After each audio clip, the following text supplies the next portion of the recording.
Breaking news చూస్తున్నారు. ముఖ్యమంత్రి చంద్రబాబుని కలిశారు సాయి కృష్ణ ఫ్యామిలీ. కుటుంబ సభ్యులను పరామర్శించారు చంద్రబాబు.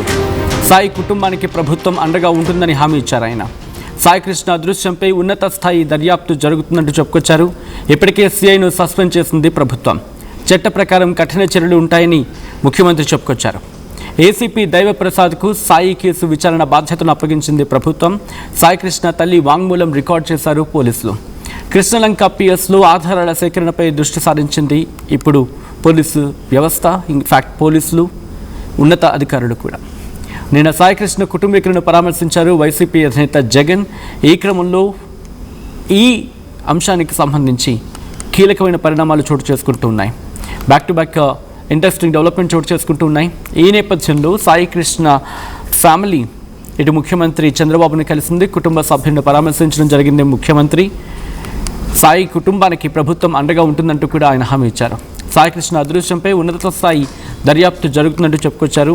ఈ నేపథ్యంలో ఎటువంటి హామీ వచ్చింది, ముఖ్యమంత్రి ఇచ్చిన హామీ ఏంటి, ఎటువంటి డెవలప్మెంట్స్ ఉన్నాయి, డీటెయిల్గా తెలుసుకుందాం. మా ప్రతినిధి అండ్ అలాగే AP input editor Krishnamohan updates అందించేందుకు సిద్ధంగా ఉన్నారు. కృష్ణమోహన్ దగ్గరకు వెళ్తున్నా.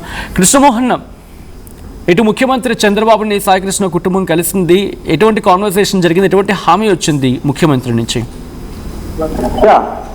నిన్న సిపితో కలిసిన తర్వాత ఈరోజు చంద్రబాబుని కలిసే ప్రయత్నం అయితే చేశారు. చంద్రబాబు ఇంటికి కుటుంబ సభ్యులు వెళ్ళారు. కలిసి ఒక 15 నిమిషాల తర్వాత వాళ్ళందరూ కూడా బయటకు వచ్చిన పరిస్థితి అయితే ఉంది. వాళ్ళందరూ ఒకటే చెప్తున్నారు, చంద్రబాబు నాయుడు మాకు న్యాయం చేస్తామని హామీలు ఇచ్చారు. సాధ్యమైనంత త్వరలో అసలుకి ఏం జరిగింది అనే అంశాన్ని, అంటే బేసిక్ గా అసలు ఏం జరిగిన అంశాన్ని కూడా ఆయన పూర్తిగా విన్నారు. విన్న తర్వాత లేదు, నేను మీ కుటుంబానికి తగిన న్యాయం చేస్తాను, ఈ విషయంలో ఎవరు తప్పు చేసినా, ఎంత స్థాయిలో అధికారి తప్పు చేసినా దీంట్లో వదిలిపెట్టే ప్రసక్తి లేదు. మీరు అనవసరమైన ఆందోళనకి గురి కావద్దు, మీరు ప్రశాంతంగా మీ వ్యవహారాన్ని చూసుకుంటా ఉండండి, మిగతాది నాకు వదిలేయండి, నేను చూస్తాను. మీకు ఆర్థికంగా కూడా మీ ఆమె ఆ తల్లి ఒంటరైంది కాబట్టి ఆమెకి నేనేం చేయాలో నాకు ఐడియా ఉంది, నేను రీచ్ చేస్తాను. మీరు తొందరపడి ఎటువంటి ఇష్యూస్లోకి ఎంటర్ కావద్దు. అంటే ఇటువంటి సమయంలోనే కొంత మిమ్మల్ని తప్పుదోవ పట్టించే ప్రయత్నాలు కూడా జరుగుతాయి. వాటిని మీరు ఎక్కడ బెండు కావద్దు అనేది చంద్రబాబు చెప్పిన పరిస్థితి. చంద్రబాబును కలిసిన తర్వాత బయటకు వచ్చిన తర్వాత వీళ్ళందరూ కూడా క్లియర్ గా మాట చెప్పే ప్రయత్నం చేశారు. లేదు, మాకు కొండంత ధైర్యాన్ని ముఖ్యమంత్రి చంద్రబాబు ఇచ్చారు అని చెప్పారు. మేము ఈ వ్యవహారంలో మాకు న్యాయం జరుగుతుందని భావిస్తున్నాం. అయితే వాళ్ళు కూడా పోలీసులు విచారణ స్టార్ట్ చేశారు కాబట్టి ఈ విచారణలో ఎవరైతే ఉన్నారో వాళ్ళందరినీ దీనికి పూర్తి స్థాయిలో వివరణ తీసుకుంటారు అనే ఆశాభావాన్ని కూడా వ్యక్తం చేస్తున్నాం. దీంట్లో ఎక్కడైనా సరే మాకు కొంత న్యాయం జరగబోతుంది అనే ఒక ఆశ అయితే ఇప్పుడు మాకు పూర్తిగా కనబడుతుంది అనేది.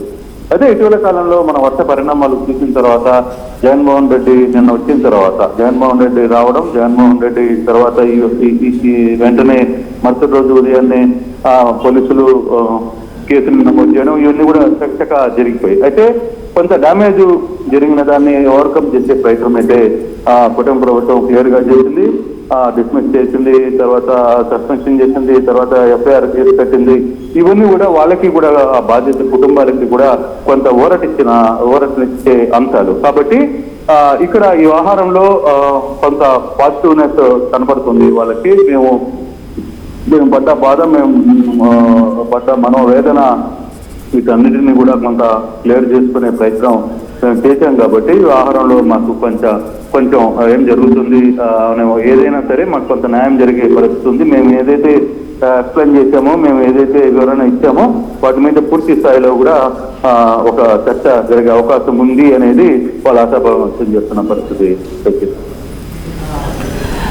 ఆల్రైట్, అంటే ఇన్వెస్టిగేషన్లు ఇప్పుడు ఆల్రెడీ మీరు అన్నట్టుగా ఇందాక మనం మాట్లాడుకున్నట్టుగా ఏసీపీ లత ఇన్వెస్టిగేషన్ సంబంధించి జరుగుతున్న క్రమంలో ఇప్పుడు డెవలప్మెంట్, అంటే కేసులో ఏమైనా ఇంట్రెస్టింగ్ డెవలప్మెంట్ చోటు చేసుకునే అవకాశం ఉందనుకోవచ్చు. ఇక్కడ కొంచెం కనబడుతుంది కొంత ఈ వ్యవహారంలో ఏం జరుగుతుంది అనేది. ఇంకా లతా కుమారి స్టిల్ అక్కడే వెయిట్ చేస్తున్నారు, ఇంకా ఇన్వెస్టిగేషన్ లోనే ఉన్నారు. కాబట్టి ఫర్దర్ ఏం జరగబోతుందనే అంశాన్ని కూడా మనం చూడాలి.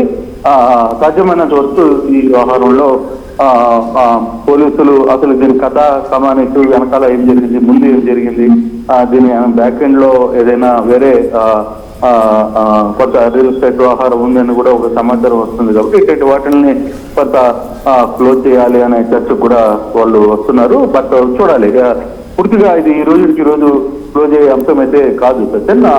దీని వెనకాల కొంత పూర్తి స్థాయిలో అసలు ఏంటి పరిస్థితి అనుకుని తెలుసుకునే ప్రయత్నాలు అయితే పోలీసులు కూడా నిమగ్నమై ఉన్నారు. ఆ దిశగానే ఇన్వెస్టిగేషన్ అయితే జరుగుతోంది. Right Krishnamohan, thanks for the update. ఇదే అంశానికి సంబంధించి ముఖ్యమంత్రి చంద్రబాబుని కలిసిన తర్వాత ఆ పేరెంట్స్ బయటకు వచ్చారు, మాట్లాడారు. వాళ్ళు ఏమంటున్నారో చూద్దాం.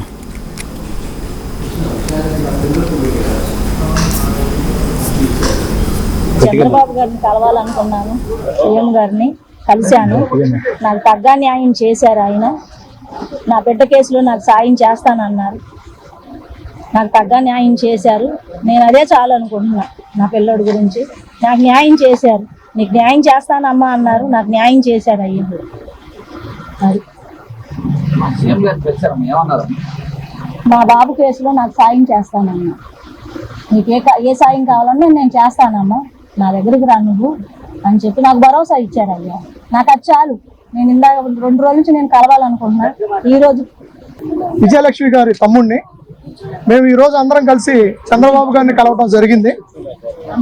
చంద్రబాబు గారు మా సిస్టర్ గారితో ఒక గంట సేపు ఆమె బాధలన్నీ విని ఆమెకి ఏ విధంగా న్యాయం జరిగిద్దో ఆలోచించి ఆమె కష్టాలని తీరుస్తానని భరోసా ఇచ్చారు.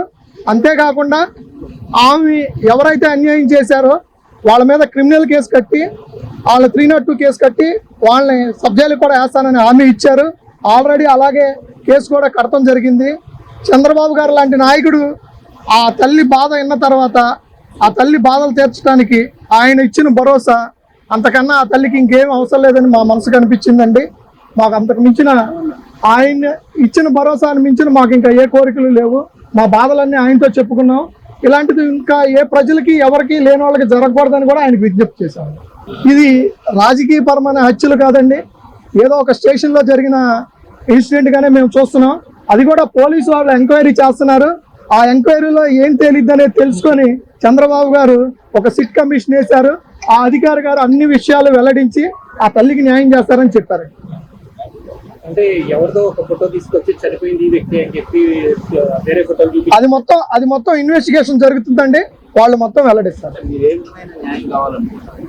మాకు చంద్రబాబు గారు ఇచ్చిన హామీ ఏంటంటే ఒకవేళ సాయి కృష్ణకి ఏదన్నా అన్యాయం జరిగితే కంపల్సరీ వెరిఫికేషన్ చేసి ఎవరైతే నిందితులు ఉన్నారో వాళ్ళందరినీ శిక్షిస్తా అన్నారు. మా ఫ్యామిలీ మొత్తం కూడా ఫస్ట్ నుంచి కోరుకున్నది అదే. ఎవరైతే సాయి కృష్ణ విషయంలో అన్యాయం చేశారో వాళ్ళనే శిక్షించమని మేము అడిగాం తప్పితే మాకు ఈ రాజకీయ పార్టీలు, ఈ కులాలు, మతాలు వీటికి సంబంధం లేదండి. మాకు ఈ రాజకీయాలకు ఏ విధమైన సంబంధం లేదు. మేము కేవలం అభిమానులు మాత్రమే కానీ మేము రాజకీయ నాయకులం కాదండి. ఒక తల్లి బాధ అర్థం చేసుకొని చంద్రబాబు గారు వాదార్చిన విధానానికి మేము ఆయనకి చేతులు జోడించి సవినీయంగా నమస్కారాలు తెలియజేసుకుంటూ సెలవు తీసుకుంటున్నాం. మాకు అంతకన్నా అదృష్టం ఏం కావాలి సార్? ఒక సామాన్యుడికి న్యాయం జరగదు అనుకున్నాం, కానీ చంద్రబాబు గారు లాంటి మహోన్నతమైన వ్యక్తి ఉన్నంతకాలం, పవన్ కళ్యాణ్ గారు లాంటి వ్యక్తి ఉన్నందుకు మేము చాలా సంతోషిస్తున్నాం. లోకేష్ గారికి, చంద్రబాబు గారికి, పవన్ కళ్యాణ్ గారికి, మాకు సహకరించిన అందరికీ ధన్యవాదాలు తెలుపుకుంటూ సెలవు తీసుకుంటున్నాం. నిజాయితీతో కూడిన ఆవేదన వ్యక్తం చేశారు. ఒక సామాన్యుడికి జరిగిన బాధ ఇది వేరే వాళ్ళకి జరిగినా కూడా ఎట్లా. సో ఇప్పుడు ఓవరాల్ గా చాలా పోరాటం చేయాల్సి వచ్చిందా మీరు మీ న్యాయం పొందడానికి? ఒక వ్యక్తికి జరిగిన అన్యాయానికి కంపల్సరీ ఒక్కోసారి పోరాటం చేయాల్సి వస్తుందండి. ఆ వ్యక్తికి న్యాయం జరగడం కోసం అందరూ ఏకమవుతాం. ఆ వ్యక్తికి ఎప్పుడైతే న్యాయం జరిగిద్దో అప్పుడే గవర్నమెంట్ కరెక్ట్గా పరిపాలన చేస్తుందనే నిర్ణయానికి వచ్చాం మేమందరం. ఈ రోజున మాకు అన్యాయం జరిగింది, తిరిగి మాకు న్యాయం జరిగింది. ఎవరైతే మమ్మల్ని ఇబ్బంది పెట్టారో ఆ వ్యక్తి మీద క్రిమినల్ కేసు పెట్టినందుకు మేము చాలా సంతోషిస్తున్నాం. మాకు ఎవరి మీద కక్షలు, కార్పణ్యాలు, రాజకీయ ద్వేషాలు లేవు. దయచేసి మమ్మల్ని ఇక్కడతో మమ్మల్ని విడిచిపెట్టవలసిందిగా మీడియా వారిని కోరుతున్నాం. చంద్రబాబు గారిని కలవాలనుకున్నాను.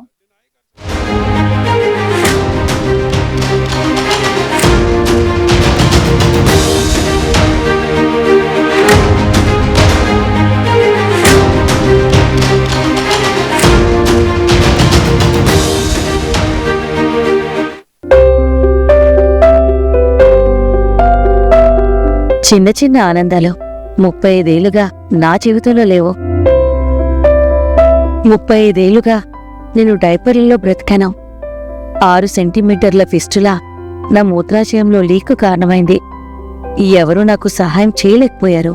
ఏఐఎన్యూలో వైద్యులను కలిసే వరకు అక్కడ వారు రోబోటిక్ శస్త్రచికిత్సతో నాకు పరిష్కారం ఇచ్చారు.